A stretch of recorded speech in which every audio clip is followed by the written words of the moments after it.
Hello, everybody. Welcome to not today's devotion. I keep doing that, guys. This is reading through the Bible in 365. Today we are doing 1 Chronicles 16, 17, and 18. I'm outside today, but you might hear a mower, you might hear a whistle because across the pond where I'm sitting is the zoo, and there's a little train that goes back and forth carrying kids. And every now and then it decides to sound off. But we're out here by the pond. You're going to hear geese and ducks and birds and that kind of thing. All right, we're going to start with 1 Chronicles chapter 16. They brought the ark of God and placed it inside the special tent David had prepared for it, and they presented burnt offerings and peace offerings to God. When he had finished his sacrifices, David blessed the people in the name of the Lord. Then he gave to every man and every woman in all Israel a loaf of bread, a cake of dates, and a cake of raisins. David appointed the following Levites to lead the people in worship before the ark of the Lord, to invoke his blessings, to give thanks, and to praise the Lord, the God of Israel. Asaph, the leader of this group, sounded the cymbals. Second to him was Zechariah, followed by Jael, Shemiramoth, Jael, Mattathiah, Eliab, Benaiah, Obed-Edom, and Jael. They played the harps and lyres. The priests Benaiah and Jehaziel played the trumpets regularly before the ark of God's covenant. On that day, David gave to Asaph and his fellow Levites this song of thanksgiving to the Lord. Give thanks to the Lord and proclaim his greatness. Let the whole world know what he has done. Sing to him, yes, sing his praises. Tell everyone about his wonderful deeds. Exult in his holy name. Rejoice, you who worship the Lord. Search for the Lord and for his strength. Continually seek him. Oh, here's the mower, of course. Hold on, guys. All right, I decided to move a little bit. So this is another good spot that I'm in. I forget where I left off, guys, so I'm just going to start at verse 9. Sing to him, yes, sing his praises. Tell everyone about his wonderful deeds. Exult in his holy name. Rejoice, you who worship the Lord. Search for the Lord and for his strength. Continually seek him. Remember the wonders he has performed, his miracles, and the rulings he has given, you children of his servant Israel, you descendants of Jacob, his chosen ones. He is the Lord our God. His justice is seen throughout the land. Remember his covenant forever, the commitment he made to 1,000 generations. This is the covenant he made with Abraham and the oath he swore to Isaac. He confirmed it to Jacob as a decree and to the people of Israel as a never-ending covenant. I will give you the land of Canaan as your special possession. He said this when you were few in number, a tiny group of strangers in Canaan. They wandered from nation to nation and from one kingdom to another, yet he did not let anyone oppress them.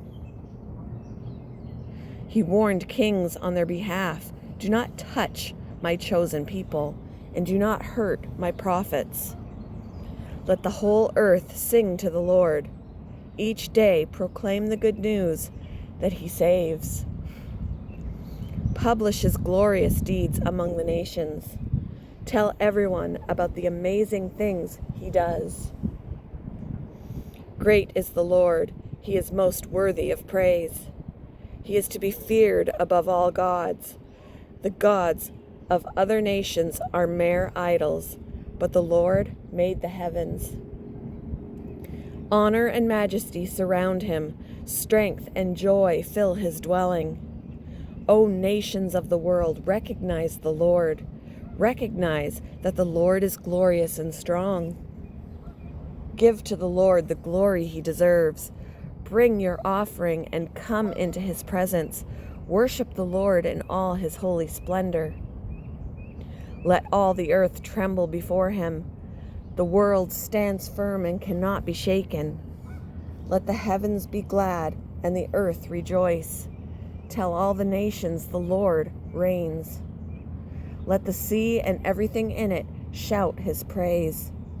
Let the fields and their crops burst out with joy.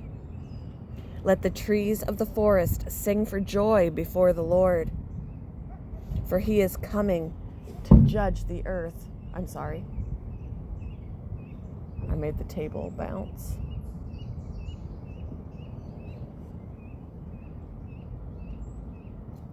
Give thanks to the Lord, for he is good. His faithful love endures forever. Cry out, save us, O God, for our salvation. Gather and rescue us from among the nations, so we can thank your holy name and rejoice and praise you. Praise the Lord, the God of Israel, who lives from everlasting to everlasting. And all the people shouted, Amen, and praised the Lord. David arranged for Asaph and his fellow Levites to serve regularly before the Ark of the Lord's covenant, doing whatever needed to be done each day. This group included Obed-Edom, son of Jeduthun, I guess, Hosa, and 68 other Levites as gatekeepers. Meanwhile, David stationed Zadok, the priest, and his fellow priests at the tabernacle of the Lord at the place of worship in Gibeon, where they continued to minister before the Lord. They sacrificed the regular burnt offerings to the Lord each morning and evening on the altar set aside for that purpose, obeying everything written in the law of the Lord, as he had commanded Israel. David also appointed Heman, Jeduthun, I don't know, guys, and the others chosen by name to give thanks to the Lord, for his faithful love endures forever. They used their trumpets, cymbals, and other instruments to accompany their songs of praise to God. And the sons of Jeduthun were appointed as gatekeepers. Then all the people returned to their homes, and David turned and went home to bless his own family. Chapter 17. Oh, there's a mower near me again, guys. I can't win. Can't win. Hold on. All right, and as I was waiting, I just watched a family of geese plop into the water off of the bank. The parents plopped in, which wasn't as big of a plop. And then all the babies plopped in behind, and it was really cute. There's a bunch of families of geese swimming around me right now.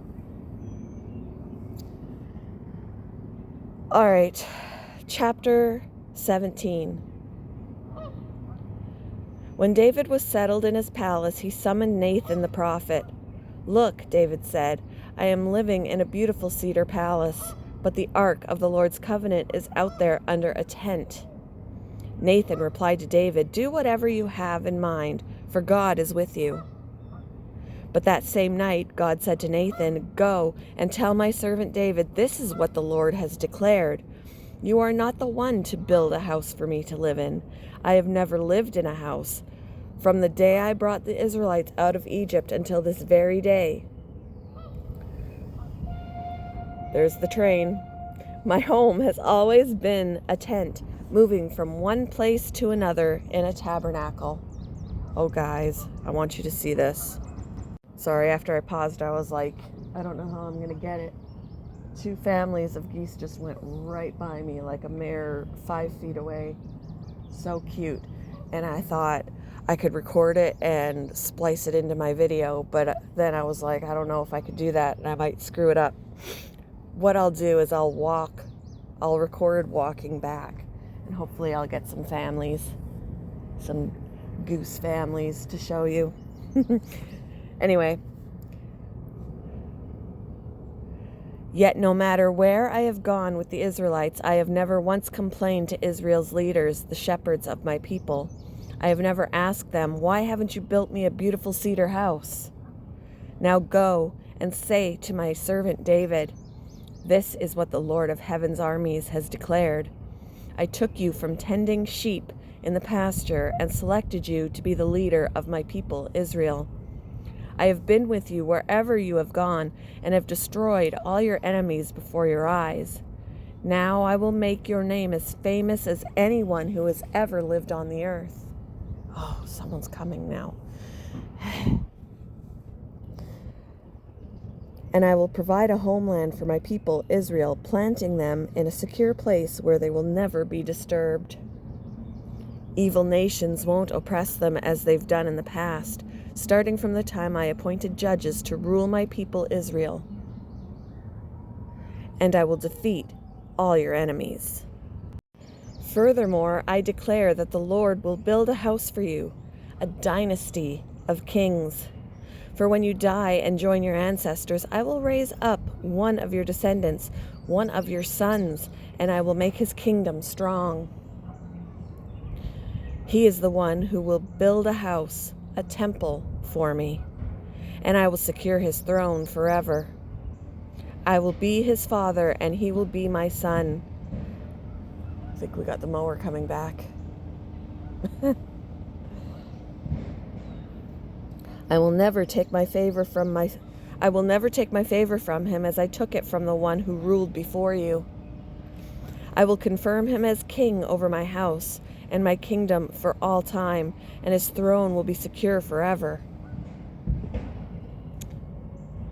So Nathan went back to David and told him everything the Lord had said in this vision. Then King David went in and sat before the Lord and prayed, Who am I, O Lord God, and what is my family, that you have brought me this far? And now, O God, in addition to everything else, you speak of giving your servant a lasting dynasty. You speak as though I were someone very great, O Lord God. What more can I say to you about the way you have honored me? You know what your servant is really like. For the sake of your servant, O Lord, and according to your will, you have done all these great things and have made them known. O Lord, there is no one like you. We have never even heard of another God like you. What other nation on earth is like your people Israel? What other nation, O God, have you redeemed from slavery to be your own people? You made a great name for yourself when you redeemed your people from Egypt. You performed awesome miracles and drove out the nations that stood in their way. You chose Israel to be your very own people forever, and you, O Lord, became their God. And now, O Lord, I am your servant. Do as you have promised concerning me and my family. May it be a promise that will last forever, and may your name be established and honored forever, so that everyone will say, The Lord of heaven's armies, the God of Israel, is Israel's God. And may the house of your servant David continue before you forever. Oh my God, I have been bold enough to pray to you because you have revealed to your servant that you will build a house for him, a dynasty of kings. For you are God, O Lord, and you have promised these good things to your servant, and now it has pleased you to bless the house of your servant so that it will continue forever before you. And for when you grant a blessing, O Lord, it is an eternal blessing. Chapter 18. After this, David defeated and subdued the Philistines by conquering Gath and its surrounding towns. David also conquered the land of Moab and the Moabites, who were spared David also conquered the land of Moab, and the Moabites who were spared became David's subjects and paid him tribute money. David also destroyed the forces of Hadadezer, king of Zobah, as far as Hamath. When Hadadezer marched out to strengthen his control along the Euphrates River, David captured 1,000 chariots, 7,000 charioteers, and 20,000 foot soldiers. He crippled all the chariot horses except enough for 100 chariots. When Arameans from Damascus arrived to help King Hadadezer, David killed 22,000 of them. Then he placed several army garrisons in Damascus, the Aramean capital, and the Arameans became David's subjects and paid him tribute money. So the Lord made David victorious wherever he went. David brought the gold shields of Hadadezer's officers to Jerusalem, along with a large amount of bronze from Hadadezer's towns of Tebah and Kun. Later, Solomon melted the bronze and molded it into the great bronze basin called the sea, the pillars, and the various bronze articles used at the temple. When King Toi of Hamath heard that David had destroyed the entire army of King Hadadezer of Zobah, he sent his son Joram to congratulate King David for his successful campaign. Hadadezer and Toi had been enemies and were often at war. Joram presented David with many gifts of gold, silver, and bronze. King David dedicated all these gifts to the Lord, along with the silver and gold he had taken from the other nations, from Edom, Moab, Ammon, Philistia, and Amalek. Abishai, son of Zeruiah, destroyed 18,000 Edomites in the Valley of Salt. He placed army garrisons in Edom, and all the Edomites became David's subjects.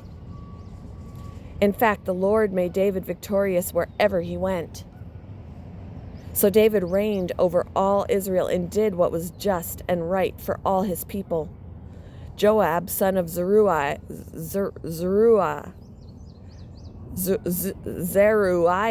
I think is what it is, was commander of the army. Jehoshaphat, son of Ahilud, was the royal historian. Zadok, son of Ahitub, and Ahimelech, son of Abiathar, were the priests. Sariah was the court secretary. Benaiah, son of Jehoiada, was captain of the king's bodyguard, and David's sons served as the king's chief assistants. Moving on to John chapter 7, verses 28 to 53. While Jesus was teaching in the temple, he called out, "Yes, you know me, and you know where I come from, but I'm not here on my own. The one who sent me is true, and you don't know him, but I know him because I come from him, and he sent me to you." Then the leaders tried to arrest him, but no one laid a hand on him because his time had not yet come.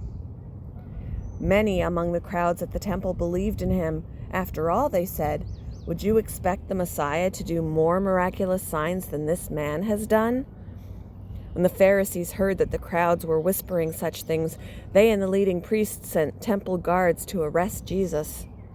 But Jesus told them, "I will be with you only a little longer. Then I will return to the one who sent me. You will search for me, but not find me, and you cannot go where I am going." The Jewish leaders were puzzled by this statement.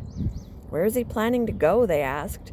"Is he thinking of leaving the country and going to the Jews in other lands? Maybe he will even teach the Greeks. What does he mean when he says, 'You will search for me, but not find me, and you cannot go where I am going'?" On the last day, the climax of the festival, Jesus stood and shouted to the crowds, "Anyone who is thirsty may come to me. Anyone who believes in me may come and drink, for the scriptures declare, Rivers of living water will flow from his heart. When he said living water, he was speaking of the Spirit who would be given to everyone believing in him. But the Spirit had not yet been given because Jesus had not yet entered into his glory. When the crowds heard him say this, some of them declared, "Surely this man is the prophet we've been expecting." Others said, "He is the Messiah." But still others said, "But he can't be. Will the Messiah come from Galilee? For the scriptures clearly state that the Messiah will be born of the royal line of David in Bethlehem, the village where King David was born." So the crowd was divided about him. Some even wanted him arrested, but no one laid a hand on him. When the temple guards returned, without having arrested Jesus, the leading priests and Pharisees demanded, "Why didn't you bring him in?" "We have never heard anyone speak like this," the guards responded. "Have you been led astray too?" Sorry, I lost my spot for a second. The Pharisees mocked. Have you been led astray too? The Pharisees mocked. "Is there a single one of us rulers or Pharisees who believes in him? This foolish crowd follows him, but they are ignorant of the law. God's curse is on them." Then Nicodemus, the leader who had met with Jesus earlier, spoke up. "Is it legal to convict a man before he is given a hearing?" he asked. They replied, "Are you from Galilee too? Search the scriptures and see for yourself. No prophet ever comes from Galilee." Then the meeting broke up and everybody went home. Thank you for joining me for today's reading through the Bible in 365. Hope you all enjoyed it, and I will see you in the next one, guys. We got a baby all by himself here.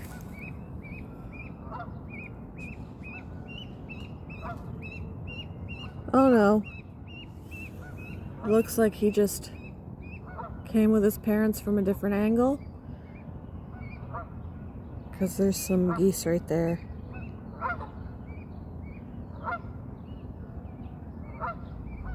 A lot of families over here. But this is where I was sitting. Bumblebee. All right. They were all swimming past me right here earlier.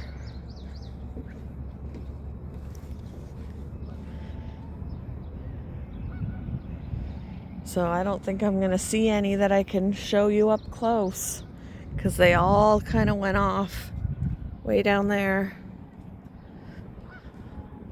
But we're going to walk back together anyway, just in case. Oh, a bee just... Did you hear that bee? Look, guys. I won't be able to get too close. There's that train. I wonder, there's 3. Oh, that's the baby that was... Oh, he's hurt. He's hurt, guys. Your baby's hurt. Lord, take care of this baby. Keep him safe. Heal his injury. Oh, bless him.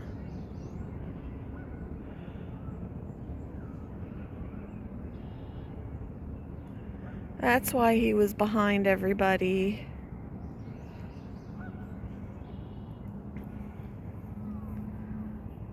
There's some older babies back here.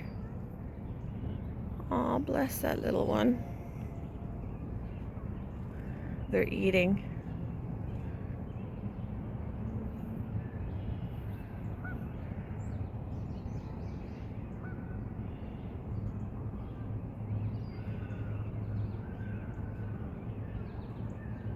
I think that's why he was so vocal when he was swimming too.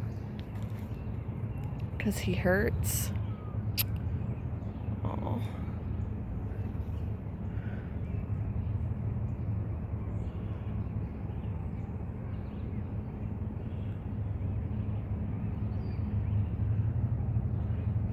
Keeping an eye on the baby. Oh, bless that baby. Heal his leg. Heal his leg.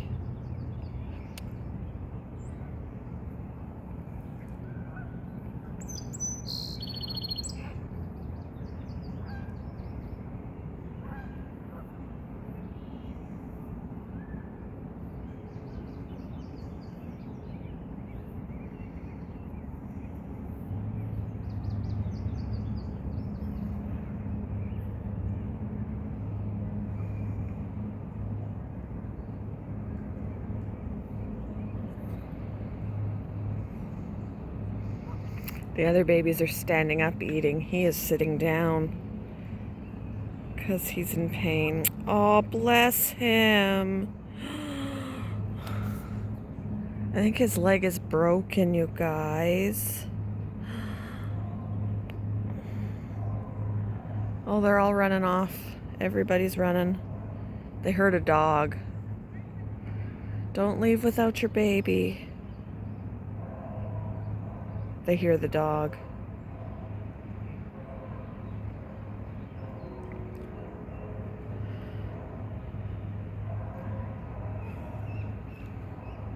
He's in pain.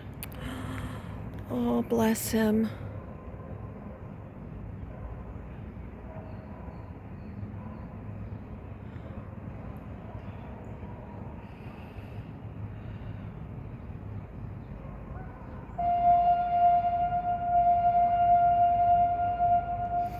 Oh, I wish I could help him. He's gonna get picked off.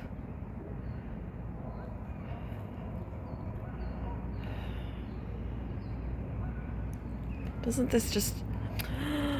it just make your heart hurt, you guys? Oh, bless that baby.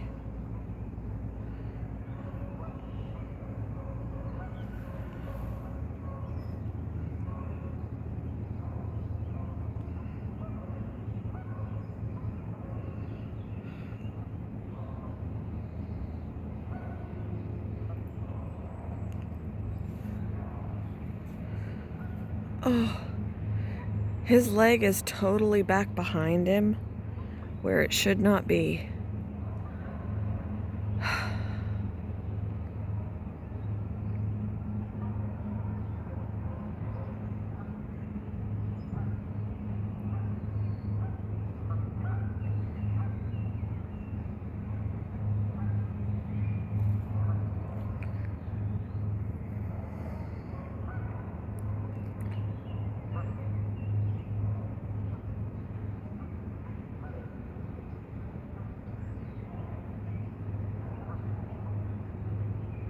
Oh, oh, bless him. Oh, bless him. Let's move on, guys, because it breaks my heart. It's breaking my heart. There's nothing really to see over here. They're all back here. Oh, that baby. Oh, that baby.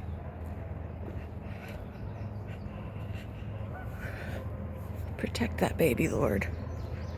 Help his leg to heal. Keep him safe from predators. Give those parents the power to protect him as he heals and grows.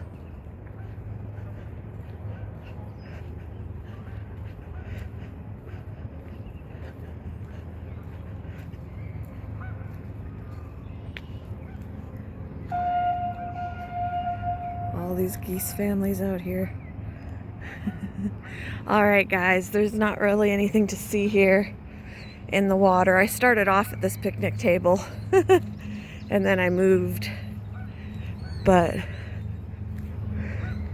hope y'all have a wonderful day, and I will see you next time, guys.